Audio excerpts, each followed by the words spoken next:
You are welcome to our channel. Don't forget to subscribe. Make sure you give us all your thumbs up and please share. In the news, Wike replies in Ndume after he said an IDP camp for beggars should be established in the FCT. Federal Capital Territory Minister Nyesom Wike has firmly rejected Senator Ali Ndume's proposal to establish an IDP camp for beggars in the Federal Capital Territory. Senator Ndume had urged the minister to consider a compassionate approach by setting up camps where beggars could be fed and trained, similar to programs in Kano and other states rather than simply arresting them. Speaking at the National Assembly while defending the FCT's proposed 1.78 trillion naira 2025 budget, Wike dismissed the idea, explaining that the FCT's unique status makes such a program unfeasible. He pointed out that many beggars in Abuja are not indigenous but people coming from all over the country, some of whom will likely continue begging despite assistance. This Federal Capital Territory is not like a state.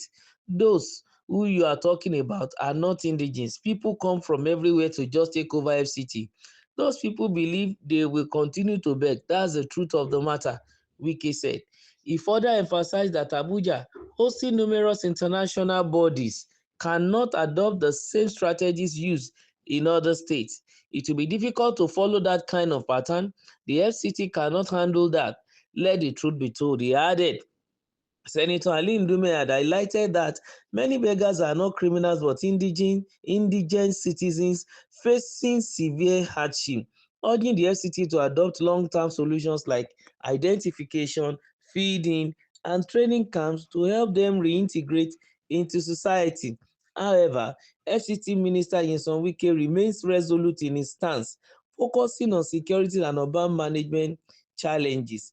Well, that was the discussion that transpired between the FCT minister and Senator Ali Ndume. Is a member of the Senate committee on FCT. While the minister was presenting his scorecard for 2024 budget and also presenting the 2025 budget. And then during that, some of the issues that came up is this issue of beggars all over the place. Nyesom Wike with his team in his administration have, decided to opt for the approach of arresting all these so-called beggars that are all over the Federal Capital Territory.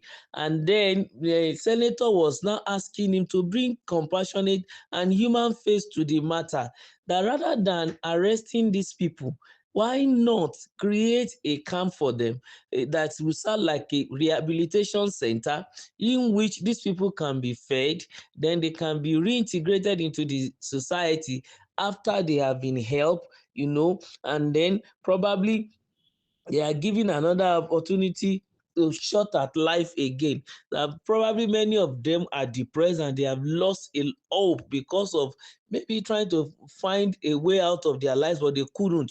And they also identification of each of them, whether they are indigent or not.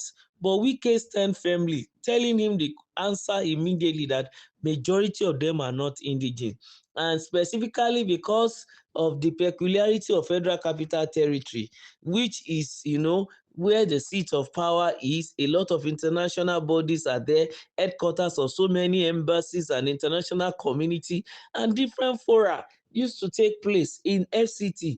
Some of these people have taken begging as a vocation in which they will continue to beg. They approach those who happen to be foreigners and those who are government officials to believing that as long as the Federal Capital Territory, anybody that comes in there for business, they are cash cows in which they can approach and beg for money. And even if the government decide to pick all of them, create a camp, reintegrate them, or rehabilitate them before reintegration, they will still go back to society to beg.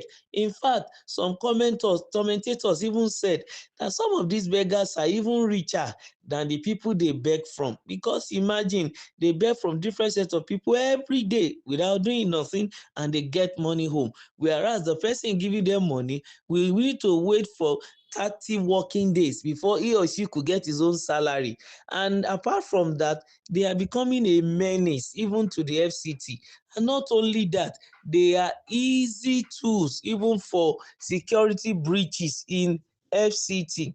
And Nigeria is battling insurgency, and recently we remember that they begin to resurface. For example, the governor of Borno, even day before yesterday, had to cry out that a particular local government have been besieged again. Only the local government headquarter environment is free.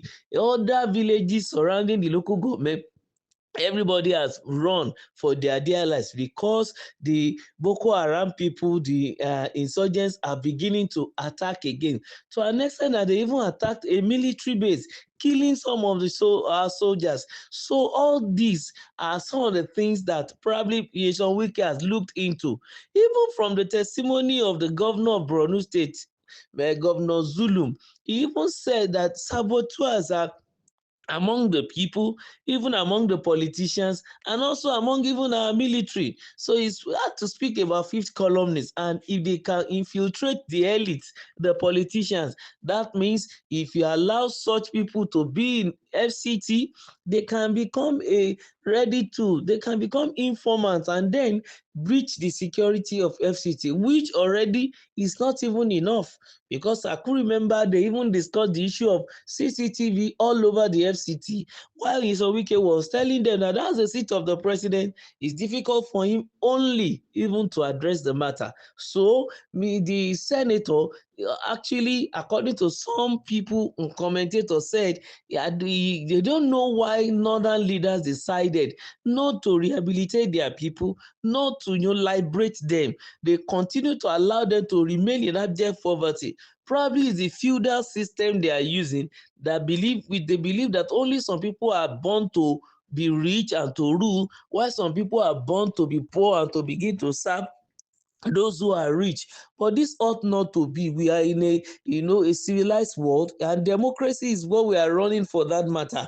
I think the northern elite should rise up to the challenge.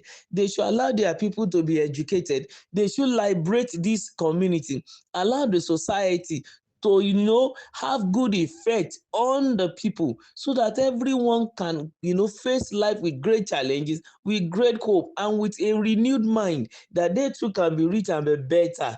And of course, we must give kudos to the FCT minister for refusing and rejecting the appeal and the suggestion of that Senator Ndume, because it's going to just, at the end of the day, bring unnecessary embarrassment to the country. I think he reminded him of when, before this administration came to power, bomb blast everywhere, that Boko Haram even threatened to come and take over Aso Rock.